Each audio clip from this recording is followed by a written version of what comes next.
Hello, Aquarius, Sun, Moon, Rising, and Venus signs. Kamusta kayo? Sana po'y nasa mabuti kayong kalagayan. Welcome back po sa Star Tarot. At kung bago kayo rito, welcome din po kayo. Please subscribe, like, share my videos, and leave me a comment kung naka-resonate po kayo. So, first card ninyo is joy. Okay? Sabi dito, enjoy the little things. Kasi, maaari, no? Those little things na sinasabi dito could be simple things as like pag-iinom ng kape, 'di ba? Yung kasama mo yung person mo lang, usap-usap lang kayo, 'di ba? Nagchi-chill lang kayo, taas ang paa, inom ng kape, inom ng tsaa, ini-enjoy yung piece of cake or piece of bread, whatsoever. Those are examples no, ng very simple things. Pero kung nanamnamin mo yung sitwasyon na yan na na-experience ninyo it's very joyful din. Diba? Maghahatid din yun ng saya sa'yo. It's going to be very relaxing and at the same time, makakaramdam din kayo ng kakaibang joy. 'Di ba? Kasi simpleng bagay lang 'yan na ginagawa ninyo. Pero if you're going to experience it, if you are going to embrace that specific experience, 'di ba? Nakakatuwa din, no? So, maaaring 'yun, no, yung ano, yung pinapaintindi sa'yo, no, ng energy na 'yan. So, we have change. Fear is not a good advisor. Kaya, it's about time na for you to change the direction of your thoughts, 'di ba? Kasi baka ang iba sa inyo, lagi kayong pinipigilan ng takot. Even if meron kayong magandang idea, even if meron kayong magandang plano sa buhay, but by the time na magte-take action ka na parang napipigilan ka because of takot, 'di ba? So it's about time now for you to change that. Transmute that negativity, transmute fear into determination, into willpower, gamitin ninyo yung willpower ninyo instead na matakot kayo. Anuhin na, tanggalin mo na yung takot sa puso mo kasi 'di ba, walang magandang maidudulot ito sa buhay mo. Walang magandang sitwasyon ang dadalhin ng takot, no, sa buhay mo. Walang asenso. Hindi ka mapupunta sa pinaka-love success na minimithi mo if you are going to keep that fear in your heart. So, healthy choices. Ayan, choose wisely. This is mga vegetables. So, maaari na reminder ito para sa inyo na it's about time na din para alagaan mo ang inyong sarili at make healthy choices, lalo-lalo na sa mga klase ng pagkain at inumin na pinapasok ninyo sa inyong katawan. Kasi baka puro kayo fast food or junk food ang kinakain, ano? Kasi yun ang madali, yun ang mabilis makuha, mabilis i-prepare, 'di ba? So, alam naman nating lahat, 'di ba, na kaya nga junk food at saka, 'di ba, yung fast food, mga mamantika, a lot of saturated fats, mga nandiyan, ang daming mga additives, preservatives, mga ganyan. Kaya ayun, sana ma-realize din ninyo, no, na talagang health is wealth. Kaya kailangan nating alagaan ang ating sarili and we start with ah piliin natin, no, yung masustansya, piliin natin yung makakatulong talaga sa katawan natin.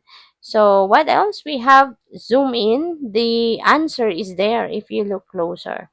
Okay? Pwede na ang iba sa inyo dito naghahanap ng sagot, no, from the outside world.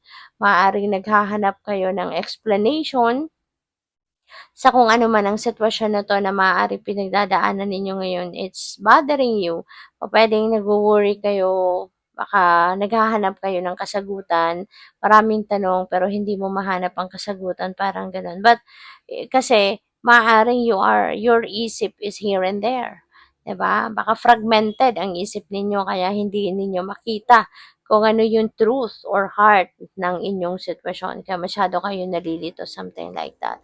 But if you are going to look closer into your situation, then yun ang sinasabi dito, na maiintindihan mo, makikita mo yung truth and heart of that situation. So, focus.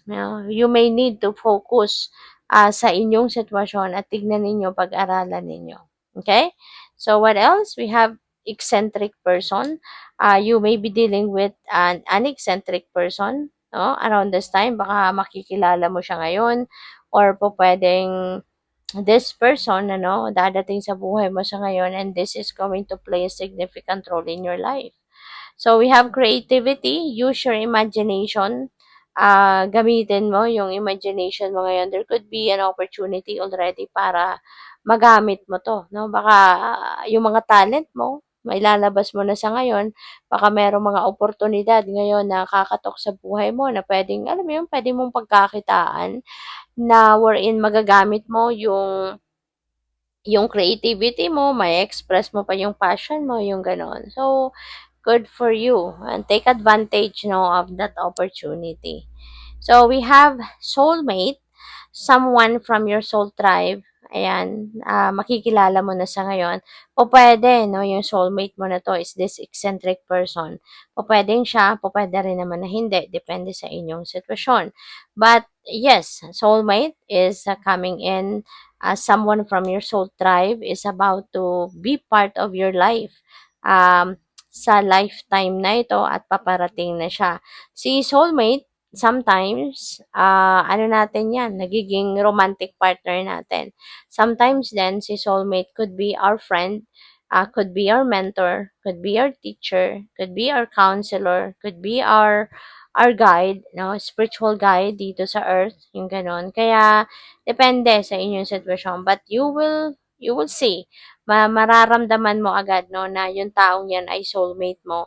Kasi, agad-agad ano, magki-click agad kayo. Agad-agad mararamdaman mo na parang, teka, parang I have a history with this person in the past already. Parang nakita ko na siya, parang nakasama ko na siya. Kasi mararamdaman mo, parang ang lakas ng connection ninyo. Parang in sync agad kayo. You are on the same wavelength, yung ganon. Kaya, kapag naramdaman mo yan, definitely, the person that you are dealing with could be your soulmate. Okay? So, what else? We have opportunity. Ayan, the chance is in your hands. Ang dami mong oportunidad siguro na makukuha sa ngayon. May mga opportunity na papasok sa buhay mo for different reasons or pwedeng, no? Yung opportunity na to could be related to relationship, related uh, to your career, to your business, investment, 'di ba? Or an opportunity to meet new people, 'di ba? Yung mga ganun, an opportunity to travel. So, depende yan, no? Pwedeng marami, no? Ang dadating.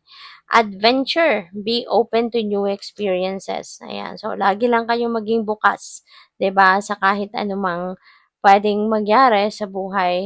You just need to be, you just need to be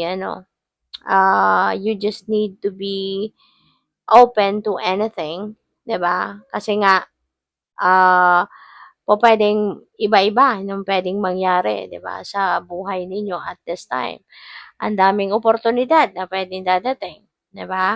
Maaari din na may oportunidad na dadating dito wherein mami-meet mo na kung ano man yung pangarap mo, 'di ba? Maaaring yung adventure na 'to, could be in your bucket list. Isa yan sa mga pangarap ninyo at maaaring yan may tutupad na sa ngayon.